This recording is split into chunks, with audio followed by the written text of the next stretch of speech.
Good morning everyone. कल हमने धारा 21 तक सीपीसी का किया।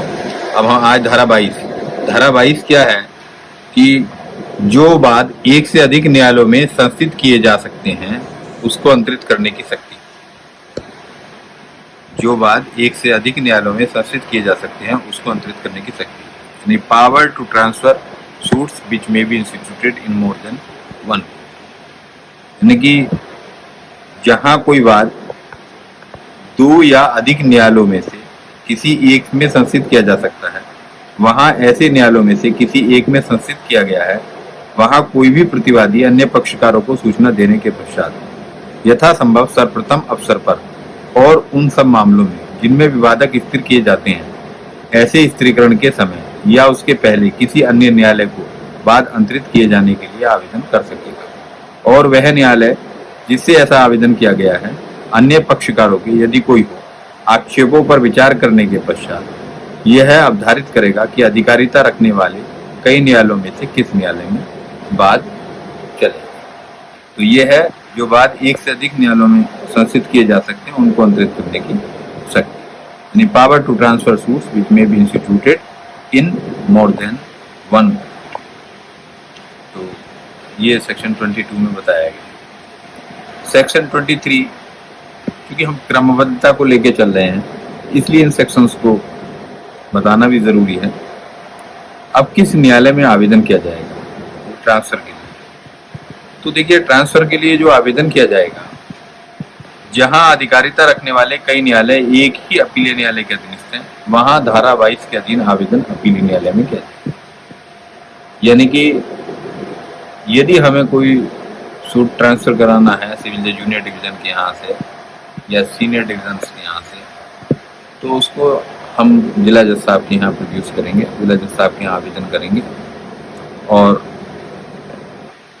जो जहाँ न्यायालय अपीलीय न्यायालयों के अधीन होते हुए भी एक ही उच्च न्यायालय के अधीन है, वहाँ उसका आवेदन हम उच्च न्यायालय में करेंगे। यदि हम किसी का जिला जज साहब के यहाँ का कोई सूट है उसको ट्रांसफर कराना चाह रहे हैं तो हम उसका जो है आवेदन करेंगे, वो करेंगे उच्च न्यायालय। लेकिन जहां ऐसे न्यायालय विभिन्न उच्च न्यायालयों के अधीनस्थ है, जहां आवेदन उस उच्च न्यायालय में किया जाएगा जिसकी अधिकारिता की स्थानीय सीमाओं के भीतर वह न्यायालय स्थित है जिसमें वाद लाया गया। तो विभिन्न उच्च न्यायालयों के अधीनस्थ है जहां आवेदन उस उच्च न्यायालय में किया जाएगा जिसकी अधिकारिता की स्थानीय के भीतर वह लाया गया। तो धारा 23 में किस न्यायालय में आवेदन किया जाएगा? तो ये अपीलीय न्यायालय में आवेदन किया जाएगा और ट्रांसफर सफिशिएंट रीजन होगा और तब वो कोर्ट जो है वो ट्रांसफर करेगा। अब धारा 24 में जो है ये हम आवेदन करते हैं 24A में 1A में कई बार कि अंतरण और प्रत्याहरण की साधारण शक्ति, यानी general power of transfer and withdrawal. ये सेक्शन 24 में सीपीसी के कि जब भी हम किसी सूट को ट्रांसफर कराना चाहते हैं, सपोज करो कोर्ट वैकेंट है, कोर्ट खाली है, पीठासीन अधिकारी नहीं है और केस का डिस्पोजल भी होना है, तो हम जिला न्यायालय जिला जज साहब के यहाँ आवेदन करते हैं 21A में कि इसको हमारा जो है ट्रांसफर कर दिया जाए। तो उसमें दूसरे पक्षकार को भी सूचना देना अनिवार्य है।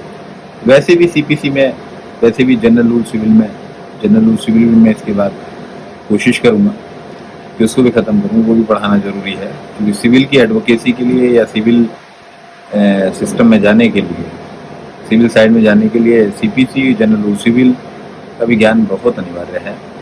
तो जनरल रूल सिविल के मुताबिक हमें दूसरी पार्टी को भी इन्फॉर्म करना जरूरी है ट्रांसफर एप्लीकेशन पे। तो किसी भी पक्षकार के आवेदन पर, चाहे वादी हो या प्रतिवादी, कोई भी आवेदन कर सकता है और पक्षकारों को सूचना देने के पश्चात और उनमें से जो सुनवाई के इच्छुक हो उनको सुनने के पश्चात या ऐसी सूचना दिए बिना स्वयं प्रेरणा से उच्च न्यायालय जिन्होंने किसी भी प्रकरण में ऐसे किसी बात, अपील या अन्य कार्रवाई को जो उसके सामने विचारण या निपटाने के लिए लंबित है अपने अधीनस्थ किसी न्यायालय को अंतरित कर सकेगा जो उसका विचारण करने या उसे निपटाने के लिए सक्षम है। यानी कि किसी भी बात को, अपील को, कार्रवाई को जो उनके सामने विचारण के लिए के निपटाने के लिए लंबित है, अपने अधीनस्थ किसी ऐसे न्यायालय को अंतरित कर सकेगा जो विचारण करने का, निपटाने के लिए चाहिए। यानी कि सेक्शन 24(1) में जो है ट्रांसफर की पावर और विड्रॉल की पावर दे रखी है, अंतरण की और प्रत्याहरण की, विड्रॉल की एप्लीकेशन दे रखी है। तो अगर जो अपीलीय न्यायालय है तो अपीलीय न्यायालय अपने सक्षम न्यायालय में ट्रांसफर कर सकता है केस को। एडीजे साहब के यहाँ ट्रांसफर कर देते हैं, प्रैक्टिकली हम देखते हैं डिस्ट्रिक्ट जज साहब एडमिट किया, एडमिट करने के बाद ट्रांसफर कर देते हैं, कई बार एडमिशन ही ट्रांसफर में भेज देते हैं। तो अंतरण करने की जो शक्ति है 211 का में जो है उनकी अंतरण करने की शक्ति जो है वो कर सकते हैं, और अपने अधीनस्थ किसी न्यायालय में लंबित किसी बात, आपत्ति, अपील या अन्य कार्यवाही का प्रत्याहरण कर सकेंगे, यानी कि उसको विड्रॉल कर सकेंगे, उसमें फर्स्ट में उसका विचारण या निपटारा कर सकेंगे, या अपने अधीनस्थ किसी ऐसे न्यायालय को विचारण निपटाने के लिए भेज सकते हैं जो सक्षम है। जैसे डीजे साहब अक्सर एडीजे कोर्ट में भेज देते हैं, क्योंकि डिस्ट्रिक्ट जज साहब के पास एडमिनिस्ट्रेटिव वर्क भी होता है, तो साथ साथ इतना अपीलेट अथॉरिटी नहीं सुन सकते, तो जो एडिशनल डिस्ट्रिक्ट जज होते हैं प्लेंट, उनके यहाँ ट्रांसफर कर दिया जाता है। थर्ड में विचारण या निपटारा करने के लिए उसी न्यायालय को उसका प्रत्याहरण कर सकेंगे, और उसका प्रत्याहरण किया गया प्रत्यंतरण कर सकेंगे, या reference the same for the trial for disposal of the court from which it was build, और वहां को भी ट्रांसफर कर देंगे प्रत्याहरण के लिए। तो ये विड्रॉल है, ट्रांसफर, ये ट्रांसफर स्थानांतरण के लिए, अंतरण के लिए और प्रत्याहरण की शक्ति जो है सेक्शन 24 में जो है दी गई है। और अब सेक्शन 25 आता है। सेक्शन 25 में वादों आदि को अंतरण करने की उच्चतम न्यायालय की शक्ति है। अगर जो प्रैक्टिकल देखा जाए सेक्शन 25 में उच्चतम न्यायालय, सपोज करो जहाँ दो हाई कोर्ट्स का मसला पड़ जाता है कि सपोज करो हम मैट्रिमोनियल पिटीशन ही देखते हैं कि पता चला यूपी की लड़की है, उत्तराखंड में लड़के ने सूट फाइल किया, तो वो विड्रॉल एप्लीकेशन कहाँ लगाएगी, ट्रांसफर एप्लीकेशन कहाँ लगाएगी, अपने स्टेट में लाने के लिए, दूसरे स्टेट में लाने के लिए, तो वो उच्चतम न्यायालय में लगेगी। तो सेक्शन 25 में एप्लीकेशन लगती है, और क्योंकि उच्च न्यायालय डिफर हो गए, क्योंकि वहाँ लड़के का उच्च न्यायालय तो हो गया, लड़की का तो यूपी का हो गया, लड़के का सपोज करो उच्च न्यायालय इलाहाबाद नैनीताल का है, तो जहाँ दो उच्च न्यायालयों की विभिन्नता की है तो वहाँ उच्चतम न्यायालय है। तो सेक्शन 25 में जो है उच्चतम न्यायालय को पावर है कि उसको ट्रांसफर कर। तो अब आता है सेक्शन 24, ये वादों का संस्थित किया जाना। This is the very very important जो है आपका है, वादों का संस्थित किया जाना सेक्शन 26 में है। और सेक्शन 26 में हर बात पत्र को उपस्थित करके या ऐसे किसी अन्य प्रकार से जैसा विहित किया जाए संस्थित किया जाएगा। प्रत्येक दावे के तथ्य को शपथ पत्र द्वारा साबित किया जाएगा। यानी कि institution of suits, every suit shall be instituted by the presentation of a plaint or in such other manner as may be prescribed in every plaint fact shall be proved by affidavit. यानी कि जो उसके जो facts हैं, जो suits के वादों का जो संस्थित किया जाना है सेक्शन 26 में, उसके जो फैक्ट्स हैं वो एफिडेविट के द्वारा हम साबित करें। वाद पत्र के साथ एफिडेविट जरूर लगाया जाए। तो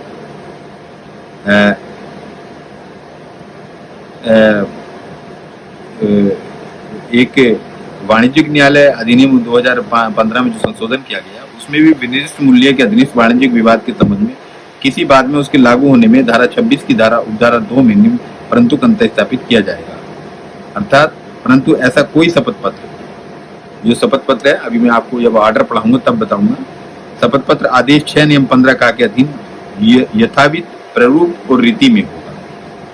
ठीक है, तो ये जो है धारा 26 में बड़ी इंपॉर्टेंट धारा है कि वादों का संस्थित किया जाना किस धारा से बिलोंग करता है, विशेषकर कॉम्पिटिटिव एग्जाम्स के लिए आ जाता है छात्रों के लिए, तो धारा 26 में।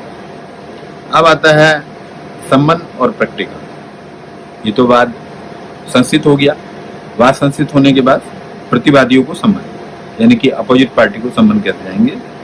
जहां कोई वाद समग्र रूप से संस्थित किया जा चुका है, अभी मैंने बताया धारा 26 में, वहां उस संजात होने और दावे का उत्तर देने के लिए सम्मन प्रतिवादी के नाम निकाला जा सकेगा और उसकी तामील ऐसे दिन जो बात संचित होने की तारीख से 30 दिन के बाद परे नहीं है विहित रीति से की जाएगी। यानी कि summon to the defendant where a suit has been duly instituted, a summons may be issued to the defendant to appear and answer the claim and may be covered served in manner prescribed on such day beyond 30 days from date of institution of the suit।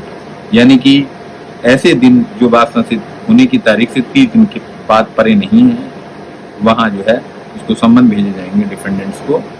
तो बात को जो है duly instituted किया जाएगा। कई बार objection लगा देते हैं कि साहब शपथ पत्र दाखिल नहीं है, या अभी मैं आगे भी पढ़ाऊंगा आपको कि टू बात पत्र जो है 2 प्रतियों में जाएगा, तो नई 2 प्रतियों में किसी ने दाखिल किया तो वो इंस्टीट्यूशन ऑफ सूट नहीं होगा, ड्यूली इंस्टीट्यूटेड सूट नहीं होगा। या किसी का जो फिगर्स हैं अभी 1-2 जो है 1/7/2002 से जो है अमेंडमेंट आया है कि अंकों को शब्दों को अंकों में भी लिखना ज़रूरी है, अनिवार्य है। तो उसमें भी कह देते हैं कि ड्यूली इंस्टीट्यूटेड सूट नहीं है। तो धारा 27 प्रतिवादियों को संबंधित। धारा 28 का ताल्लुक है जहां प्रतिवादी किसी अन्य राज्य में निवास करता है वहां सम्मन की तामील। Service of summons where defendant reside in another state, तो सम्मन अन्य राज्य में तामील किए जाने के लिए ऐसे न्यायालय को और ऐसी रीति से भेजा जा सकेगा जो उस राज्य में प्रवृत्त नियमों द्वारा विहित की जाए। वह न्यायालय जिसे ऐसा सम्मन भेजा जाता है उसकी प्राप्ति पर आगे ऐसे कार्यवाही करेगा मानो वह उस न्यायालय द्वारा ही निकाला गया हो, और तब वह उस सम्मन को तथा उसके बारे में अपनी कार्रवाइयों के अभिलेख को यदि कोई हो उसे निकालने वाले न्यायालय को लौटाए। यानी कि यदि दूसरे स्टेट को सम्मन भेजा जा रहा है तो डायरेक्ट उस कोर्ट को भी, उस न्यायालय को भी भेजा जा सकता है, और वहाँ का जो न्यायालय होगा, उस स्टेट का, उस जिले का जो न्यायालय होगा, वो उसी प्रकार सम्मन की तामील कराएगा जैसे वो खुद उसके यहाँ मुकदमा चल रहा है, खुद वो सम्मन तामील करा रहा है अपने क्षेत्र का, क्योंकि उसी का जुरिडिक्शन है। तो ये जो है धारा 28 में service of summons where defendant reside in the another state, a summons may be sent for the service in another state of such court and in such manner as may be prescribed by rules or courts in the state. The court to which such summons to send shall, upon receipt thereof, and proceed as if it has been issued by such court, and shall then return the summons to the court of issue, together with the record, if any of its proceedings with registered regard thereto। यानी कि वो सम्मन जो हमारा execution जो सम्मन निकाला गया था, वो दूसरी स्टेट का न्यायालय है वो उसको रिटर्न करेगा, और इस तरह से जो है। अब धारा इसी में धारा 28 का 3 है, जहां किसी दूसरे राज्य में तामील के लिए भेजे गए सम्मन की भाषा उपधारा 2 में निर्दिष्ट अभिलेख की भाषा से भिन्न है, वहां उस उपधारा के अधीन भेजे गए अभिलेख के साथ उसका यदि सम्मन जारी करने वाले न्यायालय की भाषा हिंदी है तो हिंदी में, या यदि ऐसे अभिलेख की भाषा हिंदी या अंग्रेजी से भिन्न है तो हिंदी या अंग्रेजी में अनुवाद भी भेजा जाएगा। मान लो सपोज करो कहीं दूसरी लैंग्वेज चल रही है तो उसका फिर ट्रांसलेशन भेजा जाएगा। तो ये धारा 28। अब विदेशी सम्मनों की तामील धारा 29 में आती है। तो आज हमने धारा 21 से लेकर के धारा 28 तक का लिया, और कल हम नेक्स्ट धारा 29 से लेंगे कि विदेशी सम्मनों की तामील कैसे होती है और साक्षी को सम्मन कैसे होते हैं, व्यतिकरण के लिए शासित कैसे होती है। तो आगे कंटिन्यू करेंगे। धन्यवाद।